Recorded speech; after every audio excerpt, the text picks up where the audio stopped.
Bismillah, mari kita lanjutkan ngaji filsafat kita. Mari kita belajar lagi malam hari ini. Malam hari ini kita akan belajar dari seorang filosof besar. Tentu saja teman-teman yang concern dengan dunia filsafat, khususnya filsafat Islam, pernah mendengar nama beliau dan juga pernah kita kaji di ngaji filsafat kita, bahkan sejak sesi-sesi awal dulu. Beliau Ibnu Sina, atau yang dengan lidahnya orang barat dikenal sebagai Avicenna. Meskipun demikian, malam hari ini kita membahas tema yang agak berbeda. Tidak lagi gagasan-gagasan filsafatnya yang dianggap kontroversial, bahkan oleh Imam Ghazali dianggap melenceng di beberapa ide atau gagasannya. Tapi malam hari ini kita belajar salah satu dari keahlian beliau yang luar biasa, yang diakui oleh seluruh dunia, yaitu di bidang kesehatan dan pengobatan. Beliau ini ya filosof, ya dokter, ya dosen, ya psikiater, dan menguasai banyak sekali bidang-bidang keilmuan yang lain. Ya astronom, pokoknya lengkap ilmunya beliau, termasuk seorang polimath. Saya tidak tahu apa generasi hari ini ada yang bisa niru beliau ya. Kalau ada, alhamdulillah. Cuma kelihatannya kok ya sulit. Kelihatannya, tapi sejauh yang saya tahu ya sopo ngerti ada yang moncer 1-2 bisa selevel Ibnu Sina. Oh, kalau banyak Ibnu Sina di kita itu insya Allah besok beneran ada Indonesia emas. Banyak orang pinternya di kita. Beliau ini ya detail biografinya dulu pernah kita bahas, jadi tidak harus saya ulang lagi. Yang saya ingat, beliau kelahiran 980 Masehi, nanti meninggalnya 1037. Kelahiran dari daerah Bukhara, sekitar Bukhara. Kalau Bukhara itu sekarang masuk Uzbekistan. Meninggalnya di Hamadan, Iran. Kemudian beliau jomblo sampai meninggal, tidak menikah, karena memang beliau ini aktifnya luar biasa. Bayangkan beliau menulis kitab sekitar jumlahnya 450. Tinggal ngitung ya, 450 kalau dikurskan panjang umurnya itu ya bisa tidak ada istirahatnya, belum aktivitas yang lain. Beliau memang sangat senang dengan ilmu, sangat cinta dengan belajar, sehingga beliau mendedikasikan hidupnya untuk ilmu. Dari 450 itu belakangan yang tersisa, yang selamat itu mungkin sekitar 240-an. Dari 240 itu yang kitab filsafat. Kemudian sekitar 40-an judul kitab kedokteran, pengobatan. Nah, itu yang malam hari ini sedikit kita ungkap. Beliau ini disebut bapak kedokteran modern. Ada juga yang menyebut beliau ini bapak rumah sakit jiwa, karena beliau yang pertama concern dengan gejala gangguan kejiwaan. Konsep-konsep kedokteran barat hari ini itu dibangun berdasarkan tulisan beliau, Al-Qanun fit Tibb, juga Asy-Syifa, dan beberapa karya kedokteran yang lain. Apalagi Beliau usia 7 tahun sudah hafal Quran. Kemudian usia seperti kalian, belasan tahun itu sudah khatam metafisiknya Aristoteles dan paham. Kalian mungkin ada yang khatam, tapi saya tidak yakin paham. Dan banyak kemudian beliau hobi membaca. Bahkan satu ketika beliau ini diminta mengobati Amir Bukhara saat itu, namanya Nuh bin Mansur. Setelah bisa menyembuhkan Amir ini, beliau ditanya, "Wahai Ibnu Sina, kamu minta imbalan apa? Apapun yang kamu minta saya kasih." Ternyata beliau hanya minta, mohon saya diizinkan bebas masuk perpustakaannya istana. Itu saja yang dia minta. Padahal kalau kalian kan itu kan gampang, tinggal bawa KTM kan bisa. Kalau di kampus ya perpus istana tidak bisa sembarangan orang akses, dan beliau kemudian diberi akses bebas, ya merdeka sudah. Jadi orang cinta ilmu kok ketemu buku itu sudah passionnya ketemu. Beliau bahkan sempat dipenjara 4 bulan. Ya karena dekat dengan kekuasaan itu ya memang rentan fitnah, rentan berita-berita yang tidak enak dan lain sebagainya. Meskipun di penjara 4 bulan nanti melahirkan kitab Asy-Syifa yang terkenal itu. Nah, kalau kalian sulit nulis buku, mungkin perlu memenjara diri sebentar, ya enggak, bukan melakukan kriminal biar dipenjara, cuma uslahlah sebentar untuk mungkin nulis-nulis mungkin bisa. Baik, apalagi ya biografi beliau? Ya intinya beliau orang hebat lah, itu saja ya. Jadi enggak habis kalau diceritakan satu-satu prestasi dan kehebatan beliau. Bahkan nanti ada salah satu kawahnya rembulan itu sama orang barat itu dikasih nama Avicenna. Nanti ada anugerah, saya lupa, penelitian mungkin, itu nama anugerahnya juga Avicenna. Jadi beliau ini tidak hanya kita banggakan, tapi juga diakui secara internasional. Nah, baik, malam hari ini kita belajar sedikit dari beliau tentang menjaga kewarasan, menjaga kesehatan mental, gimana caranya waras. Tema-tema ini sengaja saya angkat bulan ini karena saya capek dicurhati teman-teman yang sedang overthinking, yang sedang galau ini, galau itu gitu ya. Kita belajar ya, minggu lalu sudah dari Epicurus untuk tenang. Sekarang kita belajar untuk menenangkan jiwa dengan cara memahami mental kita. Ya termasuk nanti ada hubungannya dengan akal. Baik, bismillah, kita mulai belajar tentang kesehatan mental dari Ibnu Sina. Saya awali dari sini saja ya. Jadi Ibnu Sina itu punya kategori kondisi tubuh kita, kondisi diri kita itu 3. Kita kan selalu menyebutnya hanya 2. Kalau tidak sehat ya sakit. Tapi kata Ibnu Sina tidak, kita itu ada 3 kondisi diri kita. Yang pertama adalah sihah. Kalau ini ya jelas sehat. Yang kedua marid. Marid itu sakit. Sehat itu apa? Beliau mendefinisikan sehat itu tubuh kita sesuai tabiat dan susunannya, kemudian kinerjanya normal. Itu sehat. Jadi kondisinya natural, kinerjanya normal. Itu sehat.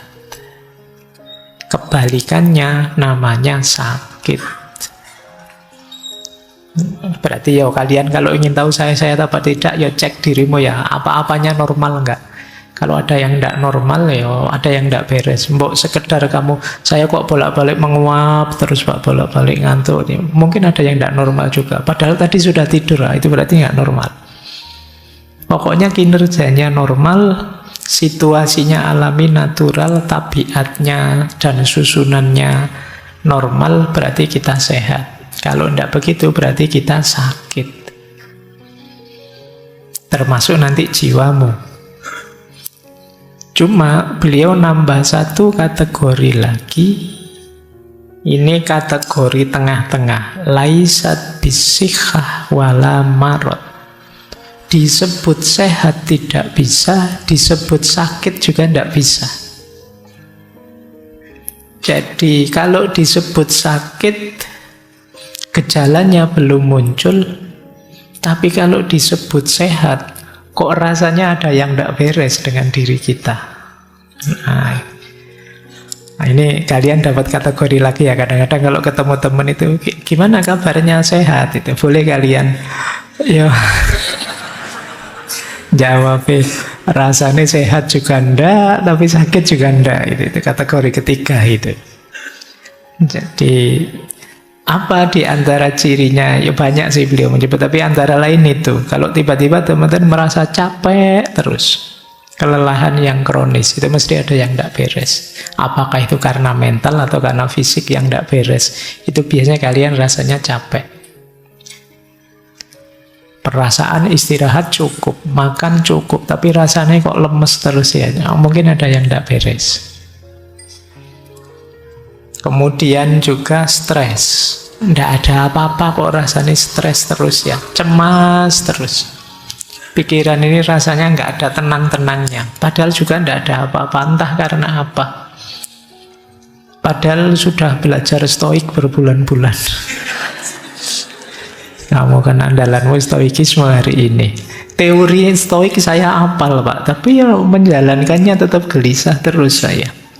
Ngaji filsafat di bolan-balani diulang-ulang, ya hasilnya cuma ngantuk. Nah, ada yang tidak beres. Tapi gejala penyakitnya belum muncul. Jadi misalnya diperiksakan mungkin ya kalau ke puskesmas belum ketemu, mungkin perlu spesialis yang apa yang bisa menemukan. Ini yang disebut laisat bisikhah wala marot. Tidak bisa disebut sehat, tapi juga tidak termasuk sakit. Mungkin sebagian besar kita ada di sini. Kita tahu ada yang tidak beres. Tapi ya belum ketemu. Atau jangan-jangan sebenarnya kita sakit tapi tidak ngaku. Ada tidak di sini yang menyembunyikan penyakitnya? Mungkin ada. Tapi teman-teman diam-diam saja. Dan itu berat. Karena penyakitnya sendiri sudah berat, kalian menyembunyikan itu juga berat. Urusannya mental. Nah, siap-siap ya, hati-hati. Dan itu kalian sendiri yang tahu kok. Tidak akan saya tanya satu-satu.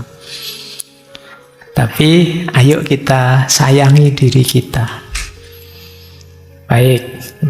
Jadi ini ya kondisi tubuh kita hari ini. Sehat, sakit, atau antara-antara. Sehat juga enggak, sakit juga enggak. Kita lanjutkan. Tema kita malam hari ini lebih ke kesehatan mental. Kalau tubuh yang sakit mungkin ya ke dokter, karena kita bukan dokter jadi tidak tahu. Tapi mental sehat, itu mungkin kita bisa mengidentifikasi. Kalau di Ibnu Sina, secara umum orang mentalnya sehat, itu cirinya 4. Yang pertama, emosinya stabil. Yang kedua, pikirannya jernih.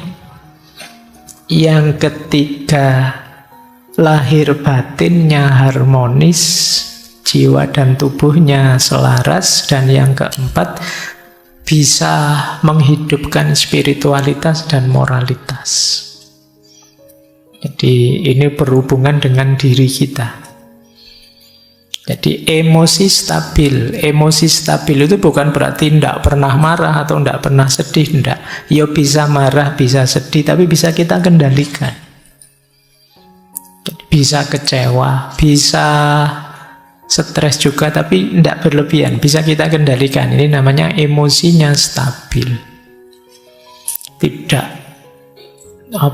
meledak-ledak, juga tidak apatis, tidak bisa dipengaruhi, tapi ya bisa, cuma ya stabil saja. Kita masih bisa mengendalikannya. Ya wajarnya manusia bisa marah, wajarnya manusia bisa kecewa, wajarnya manusia bisa stres, tapi bisa dikendalikan. Ini berarti kita masih sehat. Jadi tidak usah galau, Pak saya kok marah terus ya Pak. Ya asal kalian masih bisa mengendalikannya, masih tergolong sehat. Tapi kalau kalian marah terus tidak bisa mengendalikan, lupa diri, tidak bisa kontrol diri, sehingga efeknya marah jauh lebih besar daripada sebabnya, ada yang tidak beres. Mulai harus introspeksi. Kemudian pikiran kita jernih. Pikiran jernih itu berfungsi normal. Jadi bukan berarti harus pinter selevel para filosof, tidak begitu. Pikiran jernih itu bisa kita pakai untuk hidup sehari-hari, untuk hidup normal. Kadang-kadang ada orang yang pikirannya tidak fokus, terganggu, dipakai mikir tidak bisa, buntu dan lain sebagainya. Jadi hidupnya mungkin mengandalkan insting saja, dia kalau diajak mikir tidak nyampe, bingung lah. Ini pikirannya tidak jernih, atau terganggu oleh mindset macam-macam, wawasan dari medsos apa dan lain sebagainya, sehingga tidak jernih. Pikiran tidak jernih itu misalnya kalian tidak bisa membedakan ini sehat, ini tidak sehat, ini menyenangkan, ini menyedihkan, ini baik, ini buruk. Itu pikiran harus bisa ini. Kalau tidak bisa, ayo kalian cek lagi ya, waras apa enggak. Karena orang yang pikirannya kacau kan kita menyebutnya kurang waras.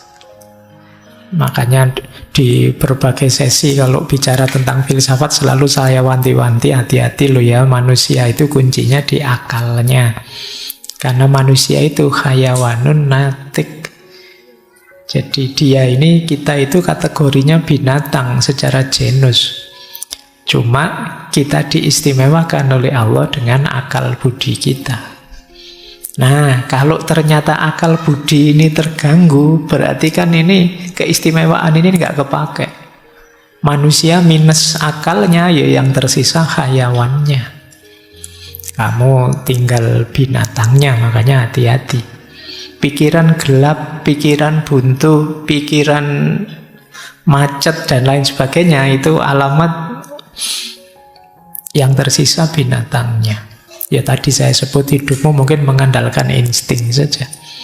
Tidak tahu sih Pak, saya pilihan baik mana, buruk mana, kira-kira aja lah Pak. Nah, ini kamu mengandalkan insting saja. Maka kalau pikiranmu bermasalah, ayo disembuhkan. Jangan dibiarkan saja, karena kuncimu ada di situ. Yang ketiga, harmoni antara jasmani dan rohani. Batin harus sehat, fisik juga harus sehat, karena dua-duanya saling mempengaruhi. Nanti Ibnu Sina ini orang pertama yang punya konsep yang sekarang disebut dengan psikosomatis. Jadi jangan dikira mental itu, batin itu tidak mempengaruhi fisik dan juga sebaliknya. Dua-duanya saling mempengaruhi. Kalau mentalmu sedang galau, sedang kacau, lama-lama bisa saja itu kena fisik. Nah, kalau kalian kan biasanya pakai istilah kena mental. Nah, bisa saja dari kena mental lanjutannya kena fisik. Sakit beneran.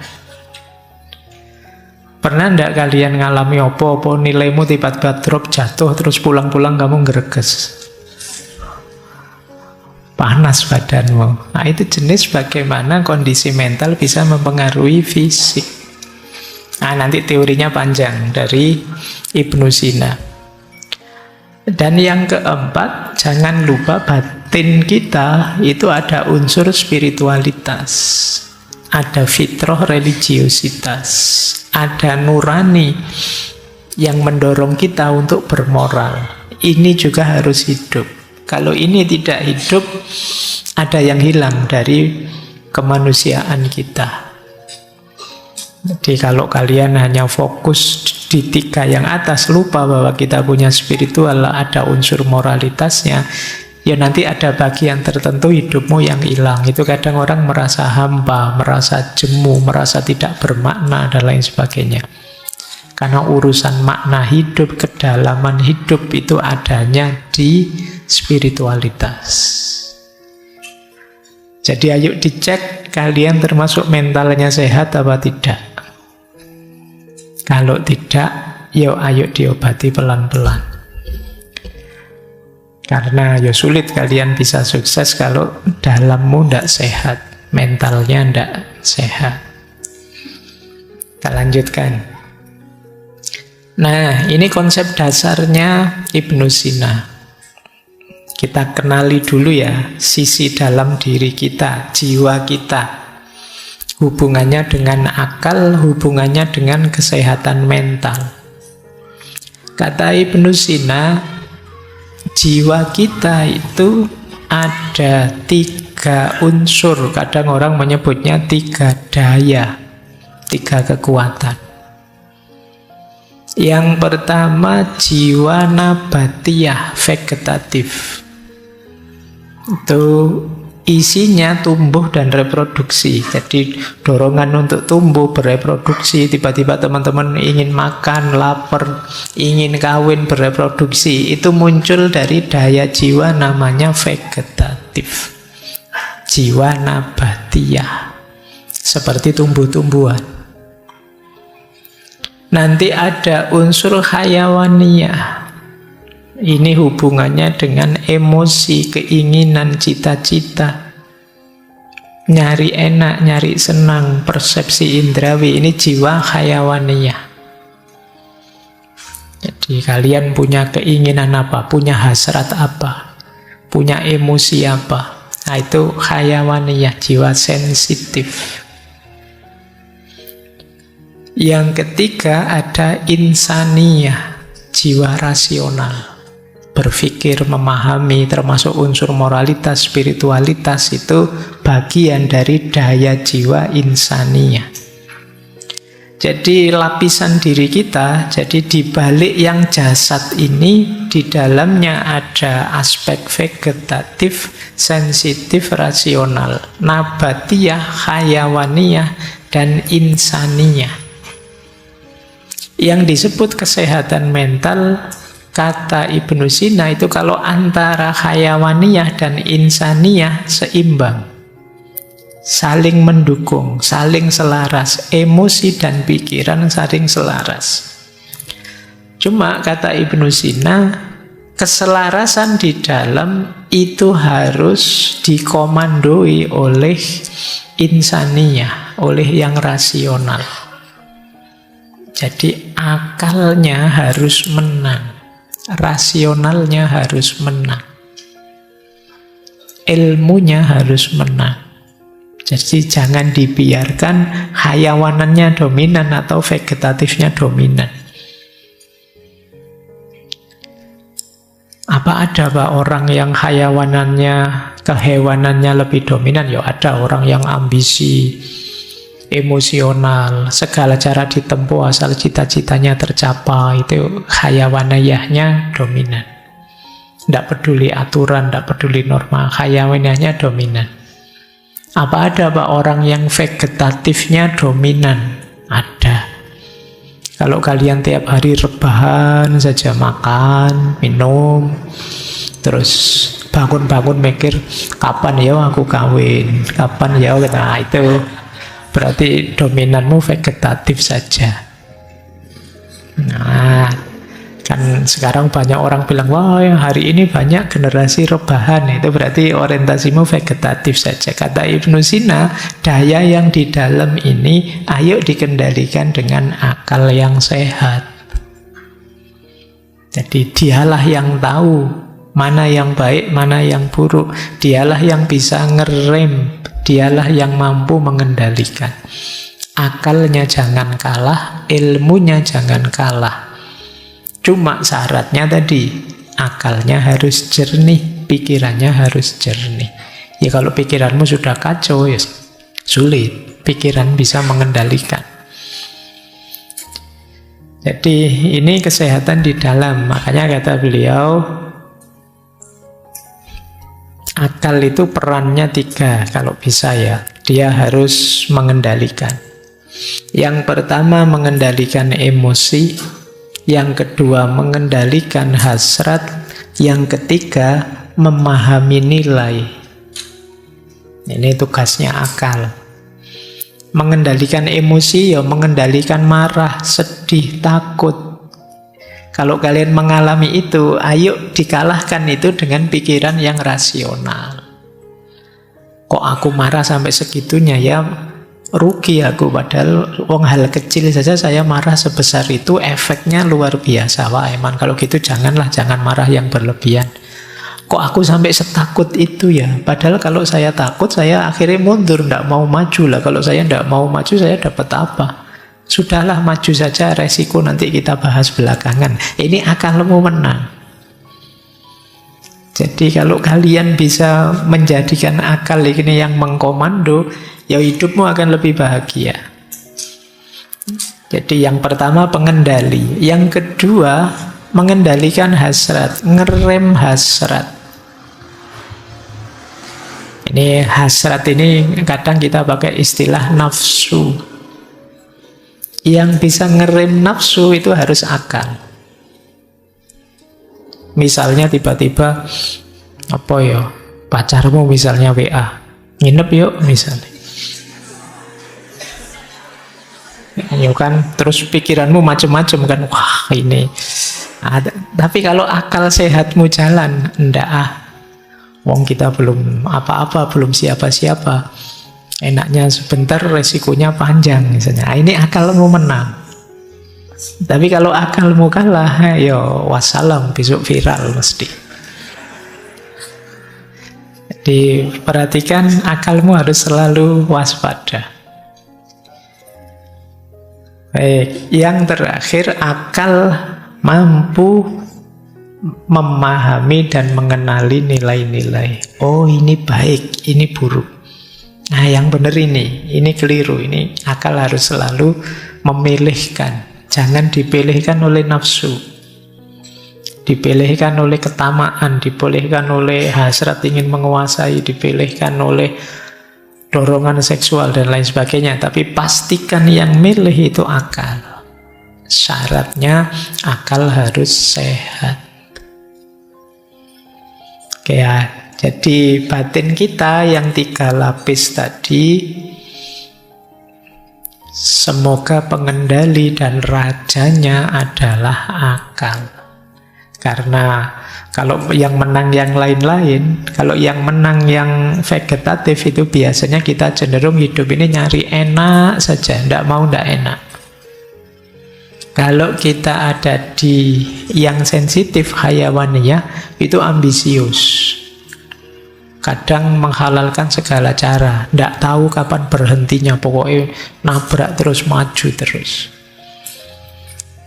Nah, yang terakhir yang harus menang, daya insaniyah. Disitulah kita jadi manusia. Karena kalau yang pertama, yang nabati itu kita jadi tumbuhan saja, belum jadi manusia. Kalau di hayawaniyah kita jadi hewan. Ayo jadi manusia. Pencirinya manusia akal. Baik, ini yang tentang akal sudah ya. Disitulah pentingnya akal sehat. Sekarang kita mulai masuk ke kesehatan mentalnya. Nah, sebelum ke sana, kita pahami dulu hubungan antara batin dan lahir, jiwa dan tubuh dalam pikirannya Ibnu Sina. Jadi Ibnu Sina punya pandangan secara umum begini. Yang pertama, jiwa itu penggeraknya tubuh. Jadi jiwa adalah prinsip kehidupan. Kita itu kalau hanya jasmani saja, tidak ada jiwa, namanya bukan manusia. Tanpa ada jiwa, tubuh itu hanya materi yang tidak punya kehidupan. Kalau kalian misalnya tiba-tiba lihat tergeletak sesosok manusia yang tidak ada nyawanya, tidak ada jiwanya, kamu mendekat atau lari? Mesti ngeri kan kamu. Ini secantik apapun, seganteng apapun, kalau tidak ada jiwanya, kita menyebutnya bukan manusia, karena jiwa itu adalah penggeraknya tubuh. Kata Ibnu Sina, jiwa menggunakan tubuh sebagai alat untuk menjalankan fungsi-fungsinya. Untuk berpikir, ada alatnya namanya otak. Untuk bergerak, ada alatnya namanya otot. Untuk merasa, ada alatnya namanya indera. Otak, otot, panca indera itu kan fisik, tubuh. Tapi dia jadi alatnya jiwa, jadi kendaraannya jiwa. Mata dengan melihat. Melihat itu kan unsur kejiwaan, tapi mata itu unsur tubuh. Dan dua-duanya kerjasama, itu yang dimaksud saling berhubungan. Tidak mungkin ada kita bisa melihat kalau dua unsur ini tidak ada. Atau salah satu saja yang ada. Matanya ada sih Pak, cuma daya melihatnya yang tidak ada. Ya tetap kita tidak bisa melihat. Daya melihatnya ada Pak, tapi tidak pakai mata Pak. Itu mata batin apa mata apa gitu. Tidak bisa, ya tetap tidak jalan. Mungkin bisamu kira-kira. Sama dengan telinga dan mendengar, hidung dan bau. Saya kepleset mencium. Kamu biasanya kan kamu hidung untuk mencium itu, hidung untuk membau, awas keliru kamu kalau ciuman kan tidak pakai hidung. Jadi jiwa dengan tubuh. Nah, tapi yang kedua jangan lupa juga tubuh itu wadahnya jiwa.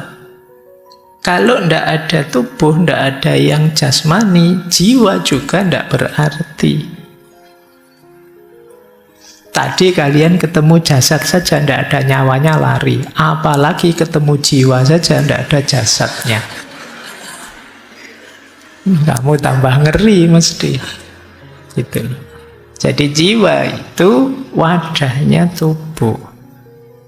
Bahkan nanti saling mempengaruhi. Ini ternyata ya memang dekat, saling berhubungan. Maka jangan disepelekan. Pak, saya filsafat saja Pak, urusan materi, urusan jasad itu loh. Tapi kalau tidak ada jasad, bahkan pikiranmu tidak ada wadahnya. Ya otak itu kan bisa dicek, bisa dilihat, bisa itu ya kerja berpikir ada di situ. Kalau tidak ada itu ya, tidak ada hubungannya Pak otak sama mikir. Ya coba otakmu dibuang. Wong kamu kebentur sedikit saja puyeng yo, terus pikiranmu kan terganggu. Jadi ini dua-duanya saling berhubungan. Makanya kemarin di Epikuros itu ya nomor satu tetap sehat. Sepinter apapun kamu kalau tidak sehat, tidak ada gunanya. Kamu hafal kitabnya Aristoteles tadi, tapi terus tiap hari batuk, tiap hari puyeng, tiap hari pusing, ya metafisikanya Aristoteles tidak ada gunanya. Lebih berguna paramek atau apa gitu. Kalau kamu sedang sakit. Oke ya. Baik, jadi ini dua prinsip awal, hubungan jiwa dan tubuh. Kemudian ini yang tadi kita sebut psikosomatis ya. Jiwa mempengaruhi tubuh. Dan juga tubuh mempengaruhi jiwa. Emosi, pikiran, kondisi mental mempengaruhi jasmani kita. Kalau kita stres, cemas, kemudian perutnya mules, kepalanya pusing, tekanan darahnya naik, nah itu pengaruh jiwa terhadap tubuh. Makanya ada peribahasa, di dalam tubuh yang sehat, ya terdapat jiwa yang sehat juga, mensana in corpore sano. Saya lupa itu dulu ada filosof yang punya teori itu. Sebaliknya juga begitu. Kalau kita tubuhnya tidak memadai, sedang capek, sedang lelah, sedang lapar, sedang lesu, ya tidak bisa berpikir. Jadi mekanisme yang di dalam tidak bisa.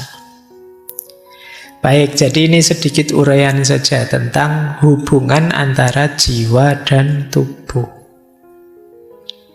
Kuncinya tetap ya, yang di dalam harus dikendalikan oleh pikiran kita. Pikiran kita yang kata Ibnu Sina begini, saya tadi ngutip quote menarik. Inna kuwatal fikri qadiratun ala ihdasil marodi wassifai minhu. Sesungguhnya kekuatan pikiran itu mampu melahirkan penyakit dan juga menyembuhkannya. Nah, ini dasarnya pikiran, dasarnya akal tadi. Kalau pikiran kita positif-positif, kita lebih ceria, lebih segar, lebih sehat. Tapi begitu pikiran kita negatif-negatif, ya kita akan sakit. Jadi pikiran jadi kuncinya. Kalau teman-teman serba paranoid, mikirnya negatif terus, ya mungkin bisa sakit beneran. Ini saya kok berkeringat ya, sumuk ya, jangan-jangan jantungku bermasalah ini. Terus kamu gelisah mikir, padahal ya memang sumuk sejak tadi hujan nggak jadi-jadi. Tapi karena pikiranmu negatif, ya nanti lama-lama detak jantungmu meningkat, tekanan darahmu meningkat, ada pressure dari dalam, ya bisa sakit beneran. Jadi pikiran, kata Ibnu Sina, qadiratun ala ihdasil marad, mampu melahirkan penyakit. Demikian juga dia bisa menjadi obat. Kadang-kadang kamu pusing-pusing sedikit, enggak apa-apa, pusing kayak gini biasa kok, masih bisa jalan. Tapi kalau pusing sedikit, wah ini jangan-jangan gejala stroke ini. Mungkin saya, itu sudah kamu enggak berani gerak, sudah jadi sakit beneran. Betul. Baik, maka kendalikan pikiranmu karena banyak penyakit yang muncul dari pikiran. Nanti ada eksperimen menarik, terkenal sekali dari Ibnu Sina. Beliau bikin uji coba 2 ekor kambing yang diletakkan di ruangan terpisah. Kambing yang satu ruangannya terisolasi, tidak lihat apa-apa. Cuma kambing yang satunya ruangannya dijajarkan dengan ruangan serigala. Meskipun serigalanya tidak bisa mencapai kambing itu, cuma di depannya kandangnya serigala. Ternyata meskipun diberi makan yang sama, di treatment yang sama, kambing yang kedua yang tiap hari lihat serigala itu pelan-pelan sakit, jadi lemah, akhirnya mati. Sementara kambing yang satunya segar, biasa saja, sehat. Nah, ini eksperimennya kambing. Jadi ini untuk membuktikan tadi loh, bahwa pikiran itu ternyata berpengaruh. Yo, kambing yang kedua tadi mungkin tiap hari stres nonton, aduh serigala di depanku ini, nanti kalau saya dimakan gimana? Pikirannya kan begitu terus. Tiap hari dia ketakutan. Meskipun serigalanya ndak nabrak kita, yang dia ada di kandangnya. Itu sama kayak kalian ndak mau ngapa-ngapain karena khawatir bahaya ini, bahaya itu. Stres sendiri. Mau naik motor nanti kalau tabrakan gimana? Naik kereta, yuk kadang-kadang kereta api itu juga jadi bingung. Kamu mikir negatifnya terus. Sekelilingmu ini kamu lihat, lihat laki-laki, wah laki-laki ganas semua sekarang, garangan kabeh iki misalnya. Terus kamu takut, tidak berani berinteraksi. Nanti yang cowok lihat perempuan, perempuan itu penipu, penggoda semua. Pikiranmu negatif terus, ya efeknya ke dirimu sendiri. Kamu milih sakit atau milih sehat, ya sebagian besar dari dirimu sendiri. Pikiranmu. Jadi ya jangan sampai kita seperti kambing yang kedua. Ya bahaya di sekeliling kita selalu ada, tapi kan tidak selalu sampai ke kita. Ya nanti kalau sampai baru dibahas. Wong belum sampai saja kok kamu mikirnya sepanjang itu. Baik, saya dulu ada teman itu yang bilangnya, di sekitar kita ini bertebaran virus-virus, bertebaran bakteri-bakteri, kita harus hati-hati loh makanya gitu kan. Tapi ya kalau sampean mikir itu nanti tidak berani keluar rumah. Wah, ada virus ini, ada bakteri ini, ya selalu saja ada di mana-mana. Baik, saya dulu ada zaman kecil sering ke sawah. Zaman kecil itu ke sawah, orang-orang desa kalau di sawah capek-capek minum ya tinggal nyeduk saja di got sebelahnya sawah itu, dia nyeduk saja diminum dan sehat tubuhnya. Sementara ya kadang-kadang kita kadang air bersih sih sehat, misalnya air sulingan, wah saya pilek Pak kalau minum itu Pak. Kita mulai manja. Dulu waktu kecil kita hujan-hujan seger, sehat. Sekarang kena gerimis saja besok pilek kamu. Jadi begitu naik motor hujan gerimis-gerimis, waduh pilek ini nanti hujan pilek. Ya pikiranmu begitu ya pilek beneran. Kamu tidak bisa menikmati hujan, pikiranmu mengarahkan ke arah sakit, ya sakit beneran akhirnya. Oke ya, jadi pikiran kuasa untuk membuat kita sakit atau membuat kita sehat. Makanya ayo mikir yang positif-positif saja, yang enak-enak saja. Jangan sakit apa sedikit terus mikirin negatif. Waduh, ada juga loh orang itu yang tidak sakit apa-apa tiba-tiba mati misalnya. Terus kamu, wah jangan-jangan jatah saya besok. Ya sudah, kamu tidak ngapa-ngapain sudah. Baik, itu ya. Jadi yang pertama, ayo berpikir positif. Baik, kita lanjutkan. Ini teori harus agak berpikir. Sekarang ayo kita kenali istilahnya Ibnu Sina, namanya mizaj. Mizaj itu namanya campuran. Jadi dalam diri kita itu ada 4 cairan, 4 unsur-unsur. Unsur ini sifatnya materi, tapi menentukan mentalitas kita, menentukan kualitas diri kita. Ayo kita cek ya, pelan-pelan saja. Jadi dalam diri kita itu ada elemen dasar: air, api, tanah, udara. Avatar ya. Yo itu mungkin yang bikin. Ini teori ini dulu teman-teman boleh merefer ya, karena memang ini mempengaruhi Ibnu Sina. Ini dari Hippocrates. Hippocrates itu terus dilanjutkan oleh Jalinus Galen, diambil oleh Ibnu Sina, tentang cairan tubuh yang mempengaruhi mental kita, juga fisik kita. Ya, cairan tubuh itu istilahnya humor. Kalau di situ ada tulisan humor jangan dibaca, wah itu lucu-lucuannya, bukan itu. Humor itu cairannya. Jadi diri kita itu ada 4 unsur: air, api, tanah, dan udara. Air sifatnya basah. Dalam diri kita diwakili oleh cairan namanya sauda. Sauda itu empedu hitam. Api sifatnya panas.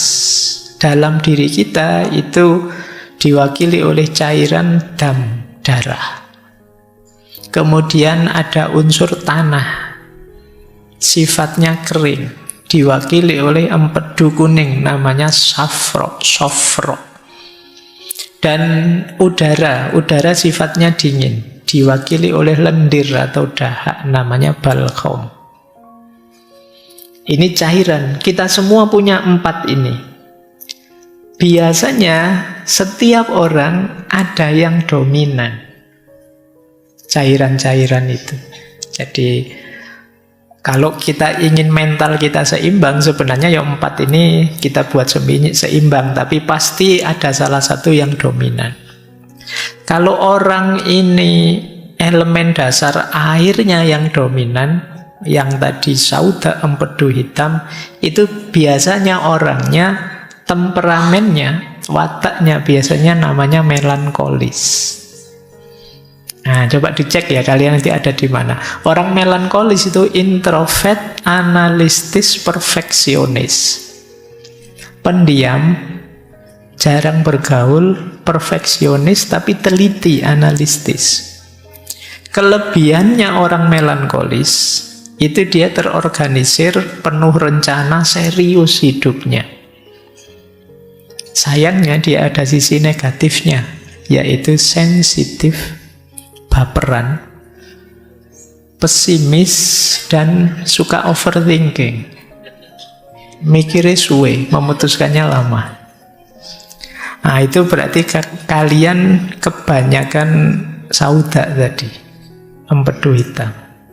Nanti ada dietnya, ada terapinya masing-masing. Jadi kalau kebanyakan itu ya mungkin diatur lagi gaya hidupmu. Introvert, analistis, perfeksionis. Kalau kalian kuat di api, darahmu lebih dominan. Kepribadiannya namanya sanguinis. Kepribadian sanguinis itu kebalikannya melankolis. Dia ekstrovert, optimis, spontan. Kelebihannya orang jenis ini enak diajak komunikasi. Kalau ada dia rame situasinya, ceria situasinya. Sayangnya orang seperti ini sulit diajak komitmen, susah berorganisasi, terus biasanya tidak konsisten. Jadi tipe ini kalau jadi supporter enak, rame dia. Kalau buat rame-ramean enak. Tipe sanguinis ini kuat di dam atau darah, ciri panasnya. Kemudian ada kalau yang dominan unsur tanahnya, empedu kuning atau soft rock. Ini temperamennya namanya tipe koleris. Tipe koleris ini orangnya tegas, enak jadi leader, ambisius. Kelebihannya dia fokus, pekerja keras, pinter memutuskan. Sayangnya tipe koleris ini agak arogan, ingin dominan. Karena dia punya karakter leader, jadi dia ingin menguasai. Terus empatiknya kurang, jadi tidak bisa merasakan yang dirasakan orang lain. Tapi enak kalau jadi leader, karena dia fokus, bekerja, dan cepat memutuskan. Kalau ada di sini yang merasa tipe koleris, ya besok nyalon bupati ya buat DPR gitu. Kalian pas di situ. Nah, kalau yang keempat elemen dingin, elemen udara, dahak, lendir, banyak. Ini kalau kalian dominan di aspek cairan ini, tipe temperamennya adalah flekmatis. Orangnya santai, ndak baperan, pendamai. Pendamai itu ya sudahlah, ndak usah kaku-kaku, ndak usah serius-serius. Kelebihannya tipe flekmatis ini tenang, adaptif, mudah menyesuaikan situasi, dan dia pendengar yang baik. Kalau kalian punya teman tipe flekmatis ini enak, hidupmu nyaman. Sayangnya orang tipe ini itu kurang ambisius, cenderung malas.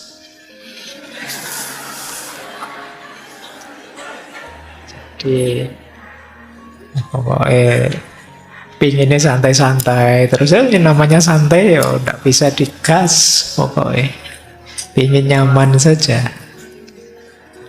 Ayo ya, coba dicek ya, kalian ada di tipe mana? Kalian melankolis, sanguinis, koleris, apa flekmatis? Kita semua ada unsur itu, tapi yang dominan yang mana, itu nanti menentukan karakter kita, temperamen kita. Yo nanti ketika sudah sangat tidak seimbang cairan-cairan ini, nanti yo ada nanti di kitabnya Ibnu Sina itu yo untuk meningkatkan ini melankolisnya dikurangi makan ini, ditambah makan ini biar tidak terlalu melankolis, biar tidak terlalu sanguinis ya banyak makan apa, dikurangi makan apa, itu nanti ada. Cuma tidak saya tulis di sini satu-satu, nanti waktunya habis. Jadi ini namanya mizaj. Jadi mizaj itu 4 cairan yang terkombain dalam diri kita, masing-masing dengan ciri dan karakternya. Ada basah, ada panas, ada kering, ada dingin. Dan salah satu pasti dominan. Nah, coba ya kita kembangkan 4 ini. Ini mungkin kalau teman-teman nyari pasangan, nyari teman, berorganisasi, dan lain sebagainya, nyarinya kombinasi yang gimana? Ya kita jelajahi satu-satu. Ada kombinasi pertama yang orang anggap ideal. Orang sanguinis dengan orang melankolis. Ini jangan diterjemahkan sekedar nyari jodoh ya. Tapi boleh ke sana juga. Orang sanguinis itu kan tadi agak meledak-ledak, ceria, spontan. Kalau ketemu melankolis imbang. Karena orang melankolis itu lebih serius. Jadi lebih rapi. Maka sanguinis melankolis ini kombinasi yang pas. Yang satu meledak-ledak, yang satu bisa ngerem. Tapi tantangannya, kalau pasangan seperti ini, bisa saja nanti yang melankolis jengkel terus, karena yang sanguinis nggak pernah serius. Terlalu ekstrovert. Atau yang sanguinis juga jengkel terus, ini orang kok serius, terus sensitif, terus nggak bisa diajak santai. Jadi ada tantangannya, ada kelebihannya. Ini kombinasi ideal pertama. Ya nanti kalian coba ya, temanmu tipe apa, kamu tipe apa, itu ada di mana. Kalau sanguinis Pak, bubar. Ya, rame mesti. Ya, kalau melankolis ya sunyi, senyap, sepi, tidak ada suara, tidak ada. Oke, ya ini tipenya memang beda-beda.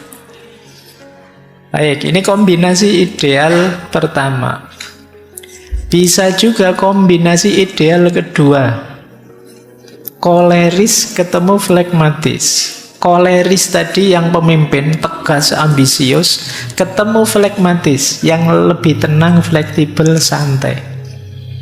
Koleris bagian mimpin mengarahkan, flegmatis yang mengikuti di belakang, ngerem, menjaga keharmonisan. Ini enak. Kalau kalian tipe tadi leader, cari yang flegmatis. Ini bisa saling mengimbangi. Yang satu ingin dominan, yang satu santai. Jadi tidak merasa ditindas, tidak merasa dianu. Dia lebih bisa menikmati, lebih bisa adaptasi. Tapi ya seperti tadi ada tantangannya. Bisa saja nanti kolerisnya capek, frustasi dia. Ini diajak maju, diajak berkembang kok tidak bisa, ini santai terus. Sama nanti flegmatisnya juga bisa sebaliknya, dia tertekan. Pada akhirnya dia merasa, aku kok diatur terus toh ya, didominasi terus toh ya. Emangnya aku tidak bisa ngatur diri sendiri, lama-lama bisa begitu. Jadi ini kombinasi kedua, koleris dan flegmatis. Baik. Kombinasi ketiga, dicoba ya nanti, sanguinis dan koleris. Ini mungkin juga bagus. Sanguinis yang ekstrovert tadi, dia kreatif, dia ceria. Sementara koleris itu bagian yang mengarahkan, yang mimpin. Nah, cuma juga ada tantangannya. Orang koleris mungkin lama-lama akan jengkel karena sanguinis ini kok pinginnya seneng-seneng terus. Ingin ceria terus. Sementara yang sanguinis merasa yang koleris terlalu keras. Ini kombinasinya agak keras. Yang satu leader, yang satu seorang ekstrovert. Nah ini kombinasi lembut. Melankolis, flegmatis. Yang satu detail merencanakan, yang satu tenang dan damai. Aman ya. Cuma ya tadi, akhirnya sunyi senyap. Jadi tidak ada yang dominan, dua-duanya pasif. Baik, ya mungkin kalau sedang bareng-bareng dua tipe ini ya isinya asik dengan dirinya sendiri. Nanti yang satu bilang, "Mbok, kamu ngomong apa?" gitu. "Ngomong apa ya?" Jadi tidak ada, akhirnya tidak ngomong-ngomong, akhirnya diem semua. Nah, itu sama-sama tipe sunyi. Baik, terus ada tipe koleris melankolis. Ini tipenya kan kalau digabung-gabung bisa jadi 6 tipe. Tipe ke-6, koleris melankolis. Koleris leader, dia punya visi besar, sementara melankolis itu detail, perfeksionis. Nah, ini kombinasi luar biasa kalau bisa ini. Cuma nanti bisa saja perfeksionisnya melankolis membuat koleris tidak sabar. Ini kok semua usul dibantai semua. Kok selalu saja ada kurangnya. Mau dieksekusi kok dicegah terus. Ini bisa jengkel pada akhirnya kalau kombinasi koleris melankolis ini. Jadi yang melankolis juga bisa saja tertekan. Ini orang kok tidak sabaran sih, kok gerusa-gerusu sih, masih belum siap kok mau dieksekusi. Bisa saja begitu. Ini tipe koleris melankolis. Nanti ada tipe, ini terakhir, kombinasi ke-6, sanguinis flegmatis. Yang satu ekstrovert, semangat. Yang satu tenang, nyaman, harmonis. Pada akhirnya mungkin sanguinis dianggap terlalu impulsif, sementara yang flegmatis dianggap terlalu santai. Kebalikannya yang diam tadi ini juga nanti bisa clash. Yang satu ingin ceria, yang satu santai saja, tenang saja. Nah, itu bisa saling jengkel pada akhirnya, meskipun ya dari sisi idealnya bisa saja pas. Makanya di situ istilahnya tantangannya. Oke ya, jadi ini contoh saja sih, ini gambaran saja. Seandainya temperamen tadi kita cocok-cocokkan, kita jodoh-jodohkan. Baik, paling tidak teman-teman sekarang sudah tahu ya, di dalam diri kita ternyata ada pertarungan antar cairan. Yang istilahnya humor tadi, ada yang dominan, ada yang tidak. Nanti ada hubungannya dengan gaya hidup, ada hubungannya dengan makanan dan lain sebagainya.